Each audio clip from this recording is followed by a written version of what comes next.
cálculos estequiométricos, tá bem? Nesse caso, o que vem a ser estequiometria, né? Esse bicho papão, esse bicho de 7 cabeças, que a gente sempre costuma dizer dentro da parte da química. É um pouquinho da química misturado com um pouquinho da matemática.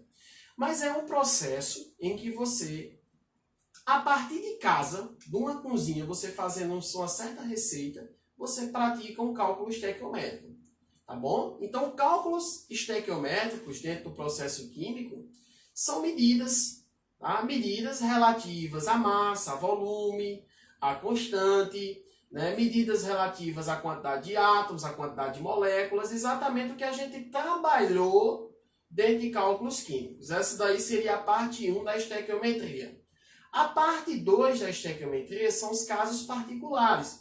Exatamente, aqueles casos que a gente fala em grau de pureza, excesso, rendimento e reações sucessivas, tá bom? Então, vale lembrar, fica de olho aqui, tá bom? Que eu vou dar os casos simples e terminando os casos simples, a gente parte para os casos particulares, tá ok? Então, vamos aqui, gente. Quando a gente vai fazer um bolo, por exemplo, a gente pega, por exemplo, 6 ovos, 2 xícaras de farinha de trigo, né? 1 xícara de margarina, 1 xícara de leite, 1 de açúcar e assim por diante. Isso para que você vá fazer um bolo, por exemplo, que pese 1 quilo. Mas vamos supor que chegou mais gente na sua casa e você quer aumentar essa quantidade. Então, se você está aumentando a quantidade, consequentemente, você deve aumentar também os ingredientes de forma proporcional.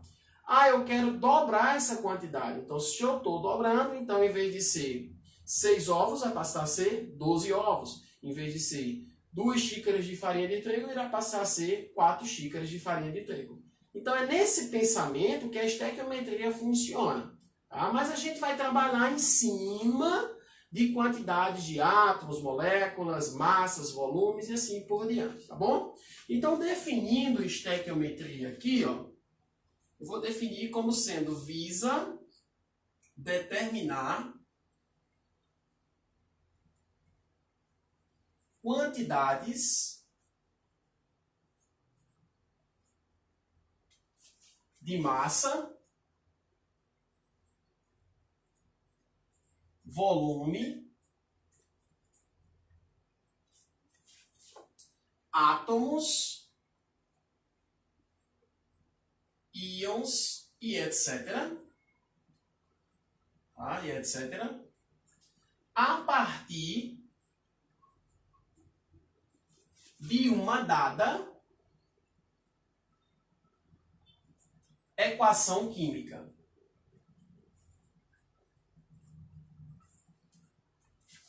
A partir de uma dada equação química. Tá?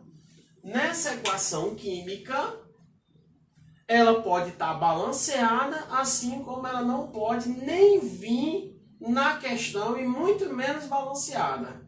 Então, você pode se deparar com 3 tipos de questões de estequiometria. A primeira questão, ele pode dar equação e essa equação pode vir não balanceada.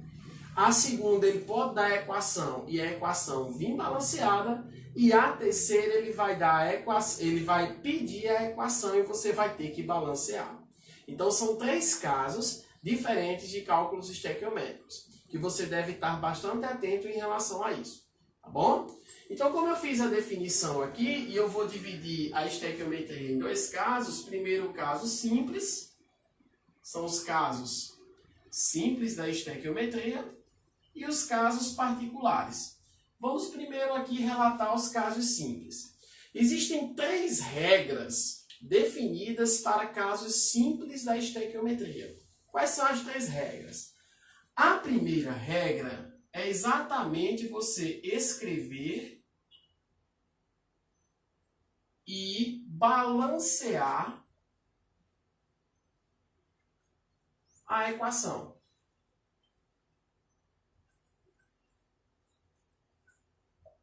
Como eu te falei, então lá na questão ele pode dar a equação, assim como ele não pode dar. Se ele der, ótimo, beleza, show de bola, vai lá, faz o balanceamento e acabou essa história. Se ele não der, você vai ter que montar a equação E automaticamente, nessa montagem da equação, você vai ter que balancear, porque tem que fazer os ajustes dos coeficientes estequiométricos dentro do próprio processo. Tá bom? Então, essa é a primeira regra.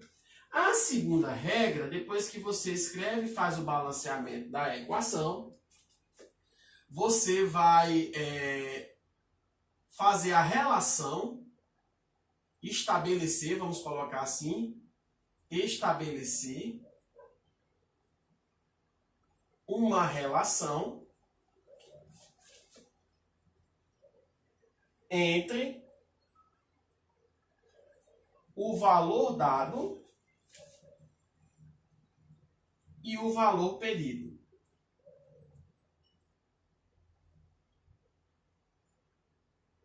Então, você vai ter que fazer uma relação. Por exemplo, quantos átomos de sódio existem em 200 gramas de sulfato de sódio? Então, ele está dando os 200 gramas e está pedindo a quantidade de átomos de sódio. Então, essa relação a gente já trabalhou dentro de cálculos químicos. Tá bom? Então, não tem nenhuma novidade para vocês. E a terceira relação sobre estequiometria é exatamente você observar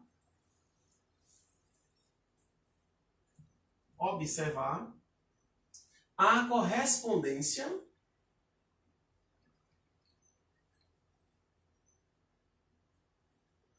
de unidades na regra de 3.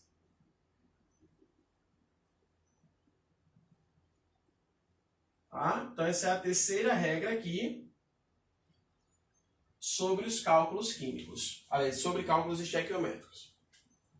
Então, estabeleceu essas 3 regrinhas aqui, bacaninha. Aí você vem para uma tabela estequiométrica, que eu vou lançar para vocês aqui agora. E a partir dessa tabela estequiométrica, você vai relacionar uma coluna com a outra. Como funciona essa tabela estequiométrica? A tabela estequiométrica, de um lado, tem dado ou pedido. E do outro lado, você vai colocar o use. Isso mesmo, o use. Tá? Você pode até estar tentando imaginar como funciona esse processo aqui, né? Então, se lá na questão for dado ou pedido a massa, e essa massa ela foi expressa em gramas, em miligramas, em quilogramas ou toneladas, tá? Você vai usar na questão a massa molar e vai pegar essa massa molar e vai multiplicar pelo coeficiente. Tá? Isso mesmo, o coeficiente é aquele que você faz o balanceamento da equação. Lembra que eles são quimicamente o quê? Equivalentes, né? Se lá na questão ele falar em volume, e que este volume seja nas condições normais de temperatura e pressão, isso mesmo, CNTP, tá? Nesse caso aqui será 22,4 litros vezes quem? O coeficiente. Lembra que o volume nas CNTP é 22,4 litros por mol. O que é que ele quer dizer com isso? Ele quer dizer que a cada 1 mol eu vou ter um volume de 22,4 litros aproximadamente, tá bom? O que você não deve esquecer é exatamente essa questão das relações envolvidas entre volume nas CNTP com 22,4. Outra coisa que pode acontecer dentro do processo é exatamente a parte do volume nas CATP. Tá? Como é que funciona o CATP? A CATP, que é condições ambientais de temperatura e pressão, elas funcionam em que o volume ela vale 25 litros por mol. Ou seja, a cada 1 mol da substância eu vou ter 25 litros.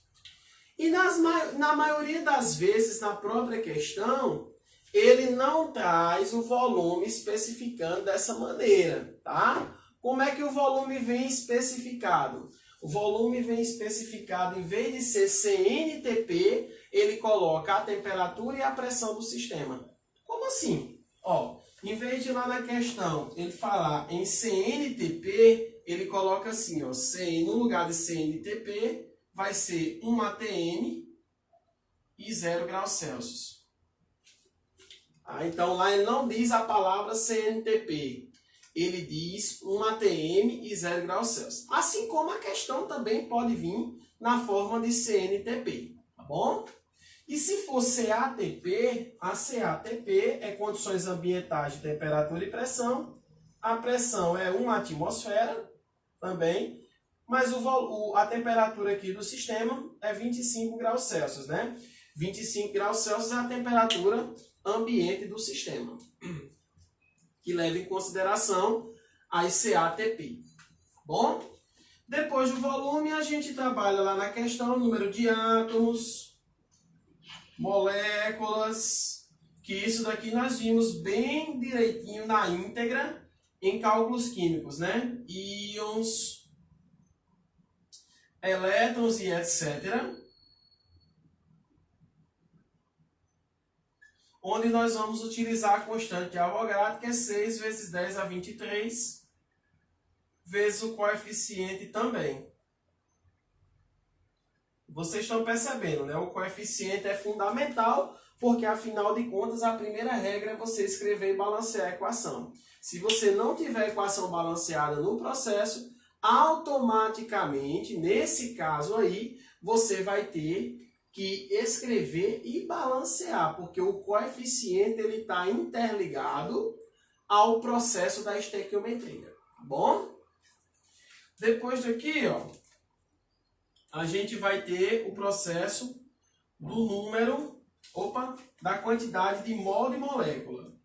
Se lá na questão ele falar em mol de molécula, automaticamente você vai associar a mol de molécula o coeficiente. Tá? Esse coeficiente aqui. Tá? Que é exatamente aquela quantidade de molécula, né? Que é mol na realidade. E se falar em mol de átomos,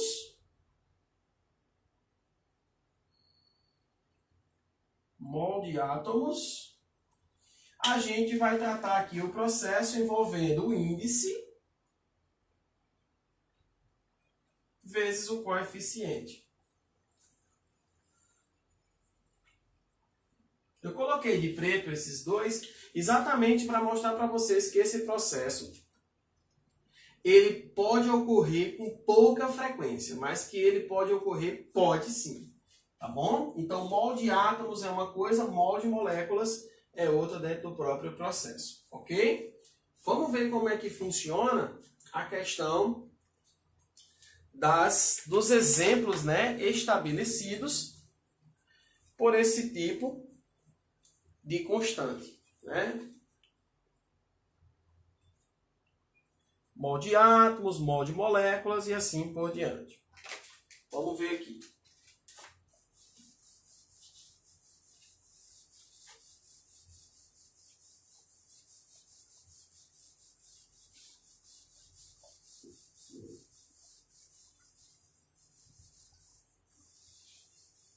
Sempre é bom você lembrar das relações envolvendo massa com massa, volume com volume, mol com massa, mol com volume e assim sucessivamente. Então você vai encontrar vários tipos de processos estequiométricos.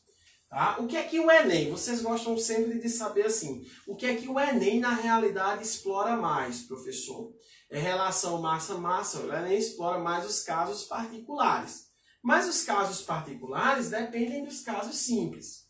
Já caiu casos simples? Já. Assim como caiu com muita frequência casos particulares. Tá? Então, para você saber dos particulares, primeiro a gente tem que trabalhar os casos simples. Então, eu vou citar aqui um exemplo de caso simples. Ó, exemplo. Vou botar só um exemplo aqui. Eu vou trabalhar exatamente a combustão. Ó, combustão completa do propano, do C3H8, que é o chamado gás propano no sistema. Então, quando se fala em combustão completa, se fala que o hidrocarboneto vai reagir com um comburente, né? Que é um comburente? O gás oxigênio, então C3H8 mais O2, produzindo CO2 mais água. Então, quando se fala em combustão completa, se fala nesse princípio aí, tá ok? Só que o comburente, que é responsável pela queima do combustível, vai formar gás carbônico e água, porque a combustão está sendo o quê? Completa no sistema, tá? Portanto, nesse caso, para que eu possa fazer o balanceamento, vamos ver a quantidade de átomos de carbono que eu tenho do lado esquerdo, que são 3 átomos de carbono. Do lado direito eu só tenho 1. Coloco quanto aqui? 3 átomos de carbono também. Carbono balanceado. Aqui eu tenho 8 átomos de hidrogênio. Do outro lado eu tenho 2. Vou colocar quanto para balancear o hidrogênio? 4. 4 vezes 2, 8 hidrogênio balanceado. Aqui eu tenho 2 átomos de oxigênio. Do outro lado eu tenho 3 vezes 2 dá 6. 6 mais 4 vezes 2, ó, aliás, 4 vezes 1, né, que é 4. Então, 4 daqui com mais 6 daqui vai me totalizar 10. Então, qual é o número que multiplicado com 2 vai dar 10? 5. E ele vai fazer uma pergunta em cima disso. Ó. Ele vai perguntar aqui, a partir de 36 gramas de água, determine. Então, a pergunta que ele vai fazer é essa. Tá? Mais ou menos desse estilo aí o que vai vir nas questões de vocês. Tá? Então, nesse caso aqui, ó, a letra A, ele pede para determinar o volume de gás carbônico nas CNTP. Olha só, o volume de gás carbônico nas CNTP. Então, a equação que você balanceou bonitinha da Silva, você vem, coloca aqui, ó, C3H8 mais 5 mols de O2, produzindo 3 CO2 mais 4 moléculas de água. E você vai fazer a relação com o que ele está dando e com o que ele está pedindo, né? O que é que ele está pedindo?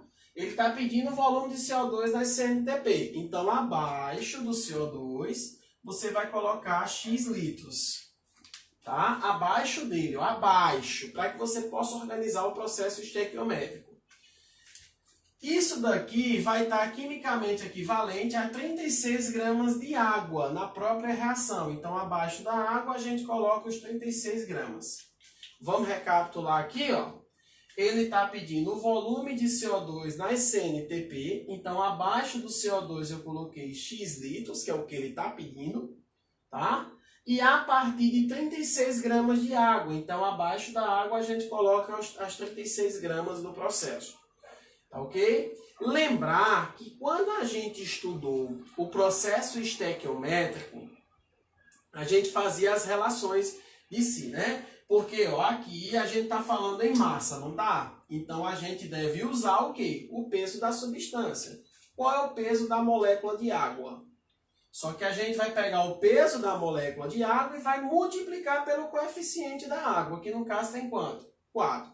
Eu costumo fazer direto, logo, tá? Direto como assim? Eu pego aqui a molécula de água, ó, presente na reação, separo o hidrogênio do oxigênio, e já multiplico, ó, 4 vezes 2, 8 hidrogênios, 4 vezes 1, 4 oxigênios. E multiplico pela massa de cada um. A massa do hidrogênio é 1 e a do oxigênio é 16. Então aqui você terá 8 com 64. Somando aqui você vai ter 72 gramas por mol de água. Então você vai ter aqui massa acima de massa. Então aqui você vai colocar os 72 gramas. Lembrando que esse coeficiente aqui, eu já multipliquei e já calculei direto lá no sistema. Tá bom? Aí você vem e faz a relação desse com esse, ó. Preste atenção que o volume ele está na SNTP. Caso contrário, ele poderia dizer que esse volume encontra-se a 1 atm de pressão e 0 graus de temperatura. Tá? Ele pode dizer isso aqui sem problema nenhum. E você tem que saber que exatamente 0 graus Celsius e 1 atm é SNTP dentro do próprio processo. Então, em cima eu vou colocar o volume do gás, que é 22,4 litros. Só que esses 22,4 litros eu vou multiplicar pelo coeficiente. Qual o coeficiente do CO2? 3. Então, seria 3 vezes 22,4, tá bom? Depois que você fizer isso daqui, ó, aí você vem para a resolução da questão. Ó. Vamos lá? Então, aqui seria uma regrinha de 3 simples, ó. Quando eu peço para que vocês analisem se as unidades de medida é para ver se elas estão realmente no padrão estabelecido. Se aqui ele falou em massa, tem que ser massa. Se aqui ele falou em volume, tem que ser volume. Porque se você não colocar no padrão estabelecido, o que é que acontece? Vai dar zebra lá na hora do cálculo, tá bom? Então tem que ter muita paciência nesse processo e observar bem a correspondência das unidades de medida. Então, aqui a gente vai ter x vezes 72, vai ter 72x, igual a 3 vezes 22,4, eu vou deixar aqui para multiplicar no final, vezes 36. Tá vendo? Ó, vezes 36. Tá? Então, aqui o 72 passa dividindo, né? Então, x será igual a 3 vezes 22,4, vezes 36, dividido por quanto? Por 72. Gente, eu digo sempre, se você puder utilizar a simplificação, ficaria mais fácil de ser trabalhado o processo, né? Por exemplo, 36 e 72 dá para simplificar. Então, aqui eu simplifico ó, por 2. Então, vai sobrar 1 em cima e 2 embaixo. Né? E outra coisa, eu já posso aqui simplificar 22,4 por 2. Vai ficar quanto em cima? 11,2 vezes 3, ó. Tá vendo? 11,2 vezes 3. Porque o corte, né? Lembrar que quando você simplifica, o número vai ficar do lado que tiver o número maior. Não é isso? Então, você teria que 11,2 vezes 3. Quando você pegar 11,2 vezes 3 e multiplicar, você vai ter um total de 33,6 litros de CO2 no sistema. É exatamente isso que ele pede na letra A. Tá bom? Então, ó, vamos recapitular aqui. Eu fiz a associação do que ele está dando, que foram os 36 gramas, com o que ele está pedindo, que é a quantidade de volume de CO2 na SNTP. E aí eu observei a unidade com unidade. Se ele falou em volume, eu devo usar o quê? 22,4 litros. E se ele falou em massa, eu devo usar o quê? A massa molar. E ambas multiplicarem pelos coeficientes pré-estabelecidos na reação. Ok? Isso aí é a resposta da letra A. A letra B, ó, na letra B, ele pode pedir para que você faça uma relação entre a quantidade de átomos, ó, na letra B aqui, ó, ele vai pedir o número de átomos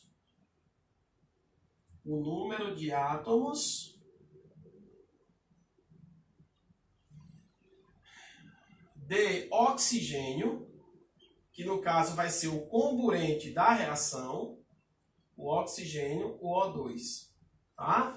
A partir de 36 gramas de água, permanecendo o dado que ele deu, que é exatamente das 36 gramas de água. Aí eu venho aqui, coloco a equação aqui embaixo, novamente, ó.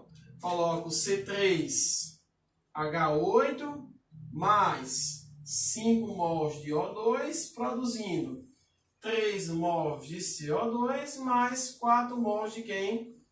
De água no sistema. Tá? E aí eu vou estabelecer uma conexão. Né? Conexão essa que eu vou ter aqui, ó, a quantidade de átomos de oxigênio. Então, abaixo do O2 eu vou colocar X átomos de oxigênio. a partir dos 36 gramas de água no processo. Tá? Os 36 gramas permanece porque é a título de questão, é a título do enunciado da questão. Então aqui você vai fazer uma relação de massa com massa. Então massa acima de massa. Qual o peso da molécula de água? O peso da molécula de água é 72, não foi isso? Ó, que eu já fiz aqui 4 vezes H2O, que vai dar 72 gramas. E aqui você vai fazer uma relação, ó, de átomos acima de átomos. Prestem atenção. Quando se fala em átomos, você vai pegar o coeficiente e vai multiplicar pelo índice. Tá? Então, quantos átomos de oxigênio eu tenho aqui? 5 vezes 2 vai dar quanto? 10 átomos de oxigênio. Então, aqui você teria 10 vezes 6 vezes 10 a 23 átomos.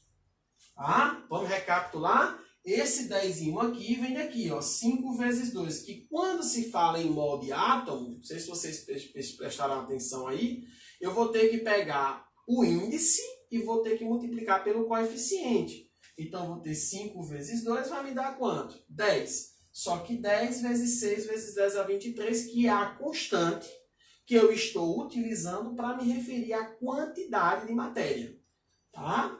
Então, aqui eu vou ter 72x é igual a 10 vezes 6 vezes 10 a 23, ó, vezes 72. Aliás, 36, né? Desculpe. Porque é meio pelos extremos, né? Vezes 36. Esse 72, como está multiplicando o x, ele vai passar a ser o quê? Dividido. Então, vou tirar ele aqui e vou já dividir no processo. Tá? 36 com 72, ó, sobra 2. Tá vendo?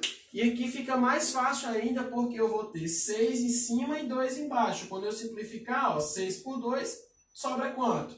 3. Aí eu vou ter 10 vezes quanto? Vezes 3, que vai me dar quanto? Vai me dar 30 vezes 10 a quanto? A 23. Só que a notação científica não me permite que eu faça esse processo. Aí o que é que eu vou fazer? Puxar essa vírgula para cá, porque o 30 está acima do 10. Não pode, né, gente? Na notação científica, o número tem que estar abaixo de 10. Então, o que é que eu faço? Eu aumento uma casa decimal aqui, ó, e eu vou ter exatamente o valor de 3 vezes 10 a 24 átomos de oxigênio no sistema. Tá? Então, Facinho da Silva faz a estequiometria.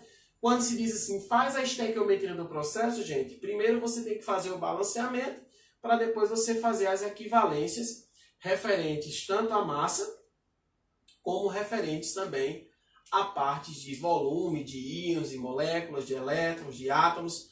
Isso daí fica a teu critério, tá ok? E a critério também da questão, né? Que a gente não sabe como essas questões elas podem vir, mas não tem muito segredo não. Quando a gente começar a exercitar, né, as questões do nosso módulo, vocês vão prestar atenção exatamente como funciona todo o processo estequiométrico, tá bom? Então isso aqui, gente, é um resumo dos cálculos simples da estequiometria, tá? Agora a gente vai entrar aí nos casos particulares.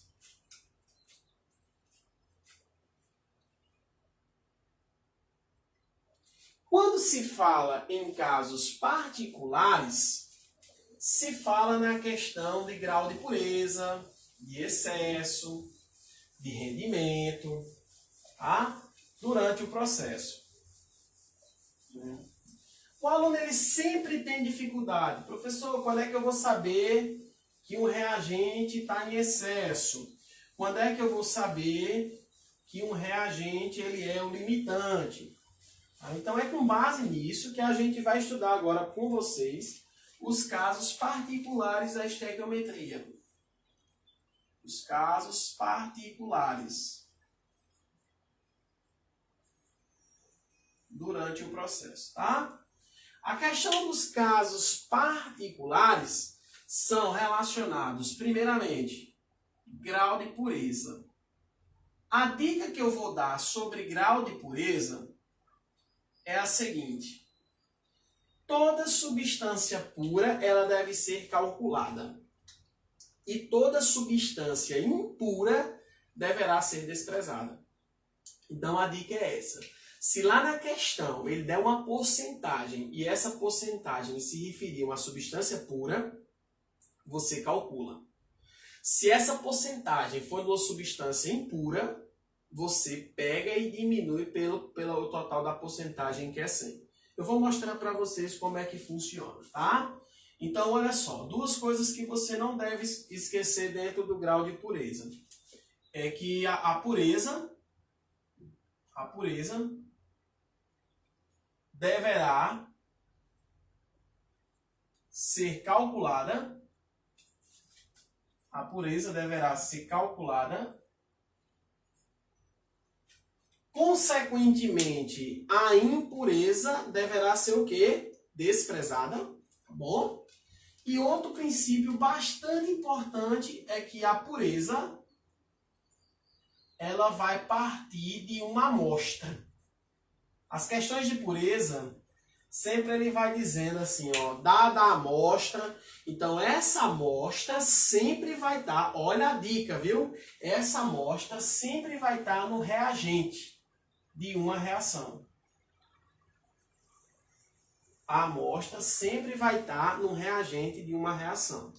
Tá? E essa amostra ele pode ser uma amostra em massa, pode ser uma amostra em volume, pode ser uma amostra em íons, depende do tipo de questão que você vai trabalhar dentro da estequiometria. Então, o que é que você deve saber dentro de pureza? A pureza deverá ser calculada, a impureza é desprezada. Aquilo que eu falei para vocês foi o seguinte, ó. Se lá na questão ele diz que o percentual de impureza na amostra é de 36%. Se ele está me afirmando que a impureza é de 36%, significa dizer que minha pureza vai ser de quanto? De 64%. Tá? Então, a minha pureza vai ser de 64%. Então, o que é que eu faço? Eu desprezo a impureza. Tá? Eu desprezo a impureza e passo a calcular a pureza. Desprezada. Então, a pureza, obrigatoriamente deverá ser desprezada. E a pureza é o que vai ser o quê? Calculado. Tá bom? Então não tem segredo não, como se diz, né? Não tem segredo nesse processo aí, tá bom? Ó, se tu pegar um processo de decomposição do carbonato de cálcio, carbonato de cálcio, um processo de decomposição, e lá dentro do carbonato de cálcio ele diz que 200 gramas de calcário, partindo de 200 gramas de calcário, calcário seria o quê? O carbonato de cálcio. Então, como o carbonato de cálcio está no reagente, então o carbonato de cálcio passa a ser o quê? A pureza do sistema, tá bom? Então, nele é que você deve calcular. Ele vai ser minha amostra, tá? Não esquece disso. Então, a amostra sempre vai estar no reagente, tá? Qual é a diferença entre o grau de pureza para reagente em excesso? Cai misturado, professor? Cai. O pior é que os últimos Enems, eles vêm misturando os casos simples com os casos particulares e casos particulares entre si. Por exemplo, uma questão de pureza com rendimento, uma questão de pureza com excesso, uma questão de excesso com rendimento. Então, essas interligações do processo dos casos particulares, elas gostam muito de acontecer dentro desse processo da estequiometria. Tá? Então, é uma coisa que o aluno ele tem que estar antenado e tem que fazer essas relações bem bacaninhas, tá bom? Então, deixe-me fazer aqui um exemplo para vocês, para não ficar também muito pesado. Eu vou só até pureza, porque na próxima aula eu dou rendimento, excesso e volume fora da ICNTP e faço alguns exemplos também para vocês, porque senão vai ficar muito sobrecarregado, tá bom? Então, vamos citar aqui um exemplo, ó, já que a gente falou sobre a decomposição do carbonato de cálcio, do calcário, né, em si, carbonato de cálcio, dentro do próprio sistema, tá? Dada a equação, a equação seria CaCO3, ó, decompondo em CO2 mais água. Aliás, CO2 mais CaCO, que é cal viva mais gás carbônico. Tá? Isso na presença de calor, né, gente? Como é o nome desse processo de decomposição? Vamos lembrar, o processo de decomposição é chamado de quê? Na presença de calor? Pirólise, né? Exatamente, piro vem de fogo e lise vem de quebra. Então é a quebra na presença de calor, tá bom? Então, dada a equação, ó, partindo de 200 gramas de uma amostra de carbonato de cálcio, calcule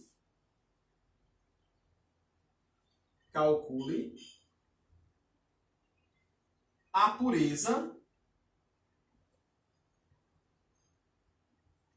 da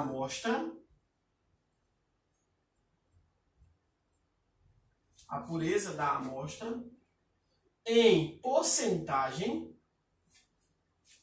tá? Sabendo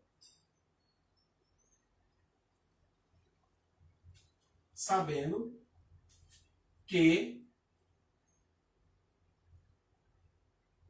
11,2 litros de CO2 foram obtidos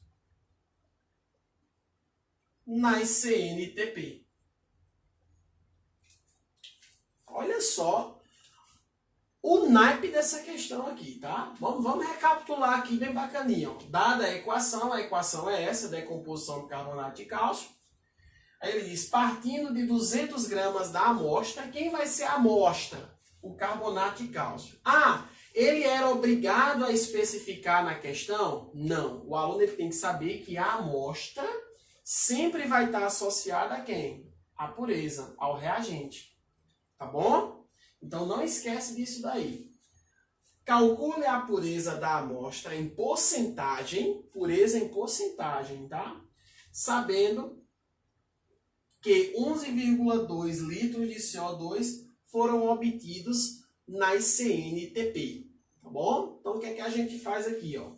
A gente vai fazer a relação CO3, ó, produzindo CaO mais CO2 no sistema. Tá bom? Então, o que é que você vai fazer aqui dentro do próprio sistema? Nesse caso, deixe-me ver aqui.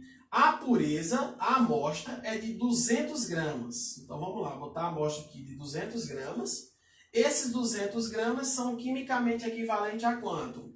A 11,2 litros de CO2 nas CNTP.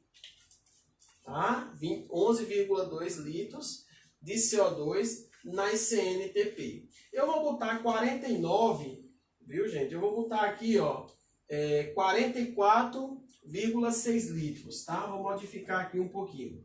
44, vou ajeitar ali na equação, 0,6 litros no sistema. Aqui, ó, 44... 0,6 não, 0,8 litros. Tá bom? Aí, ó, se ele falou em massa, em cima eu vou colocar o peso também da molécula do calcário. Tá? Então, massa acima de massa, volume acima de volume. Relação massa-volume, caso simples. Aí aqui em cima eu vou colocar o peso do calcário, que a gente vai tirar aqui agora, ó. Separo Ca do C e do O. Quantos cálcios tem aqui no sistema? 1 cálcio. Eu tenho quantos carbonos no sistema? 1 carbono. Eu tenho quantos oxigênios? 3 oxigênios. Aí, massa do cálcio é 40. Massa do carbono é 12. E a massa do oxigênio é 16. Então, dá 48, né? Soma, que você vai encontrar exatamente 100 gramas de calcário. Tá? 100 gramas de calcário no sistema.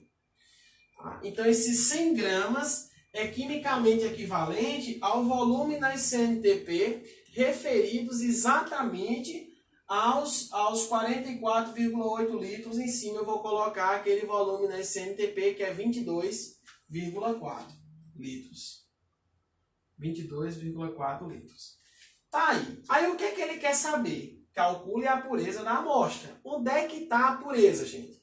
A pureza está no reagente, assim como a amostra também está no reagente. A amostra é quem? O carbonato de cálcio. Então, em cima do peso da amostra, quanto é o peso da amostra, né, de 200 gramas, eu vou multiplicar isso daqui, ó, por x. Tá? Por x. X%. Que é o que ele quer saber, que é a porcentagem da amostra da pureza do sistema. Tá? X%. Sempre você vai fazer isso, sempre. Então, vamos recapitular. A amostra sempre vai estar onde? No reagente. Tá? E a porcentagem dela sempre é calculada em cima do peso que ele vai dar na questão da amostra. Tá bom? Então, sempre você vai colocar aqui. Porque vocês economizam, pessoal. Vocês fazem uma regra de 3 simples. O processo é mais direto, mais objetivo e acabou-se. Se você quiser fazer 2 regras de 3, você pode fazer também. Tá? Não tem problema nenhum. Só que eu coloco logo aqui a porcentagem já para multiplicar no final o processo. Então, nesse caso aqui, eu teria x, ó, 200 vezes 22,4 x é igual a 100 vezes 44,8 no sistema. Tá bom? 44,8 litros no sistema. Aí, o que é que eu vou fazer aqui, ó? X é igual a 100 vezes 44,8 dividido por 200 vezes 22,4. Tá vendo aí?